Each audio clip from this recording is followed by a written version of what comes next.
Hi అండి, నేను మీ రాజమండ్రి వంటలక్క. ఈరోజైతే ఎగ్ మామిడికాయ కూర చేసి చూపించిపోతున్నాను అండి. దానికోసం అయితే మనం ముందుగా 3 గుడ్లను తీసుకుంటున్నాను. నేనైతే వాటిని ఉడకబెట్టుకొని పక్కన పెట్టుకుంటున్నాను.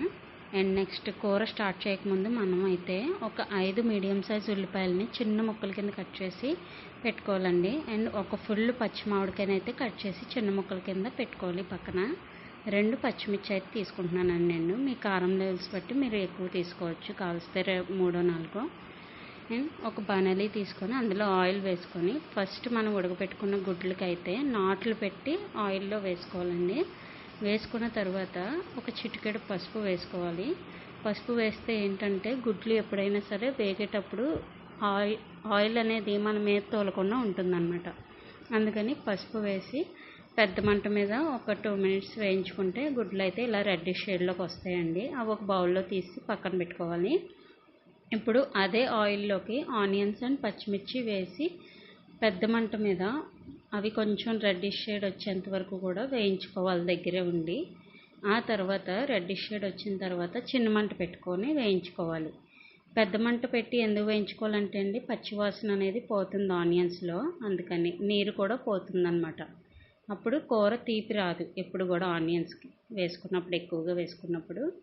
అందుకని పెద్ద మంట మీద వేయించుకోవాలి.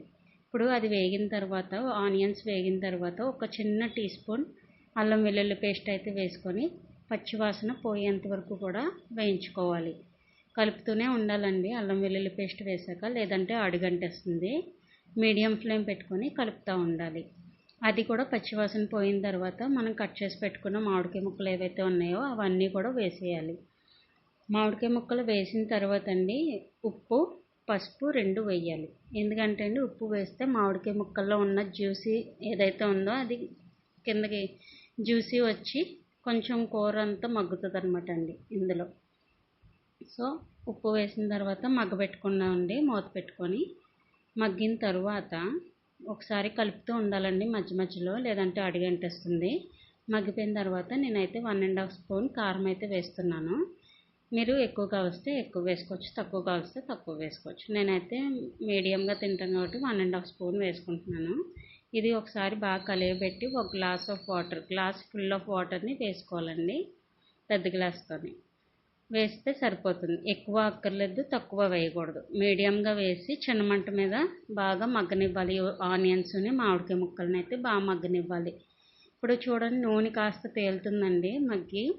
ఇలాంటి టైంలో ఒక 1/2 టీ స్పూన్ ఆఫ్ ధనియాల పొడి, కొంచెం చికెన్ మసాలా పౌడర్, ఇవి 2 వేసుకొని మళ్ళీ బాగా కలియబెట్టుకోవాలండి. ఒకసారి కలియబెట్టుకున్న తర్వాత మూత పెట్టి 1 నిమిషం మళ్ళీ మగ్గించాలి. మసాలాలంతా దానికి పట్టేలాగా. చూడండి ఇలా చూపిస్తున్న విధంగా.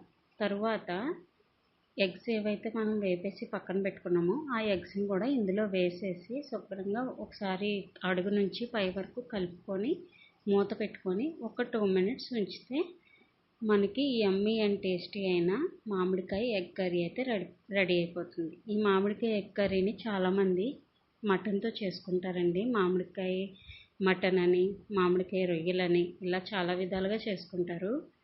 ఒకవేళ నాన్ వెజ్ అవి ఏమీ లేని వాళ్ళు ఇలా ట్రై చేసి చూడండి. ఎగ్స్తో చాలా రుచికరంగా ఉంటుందండి.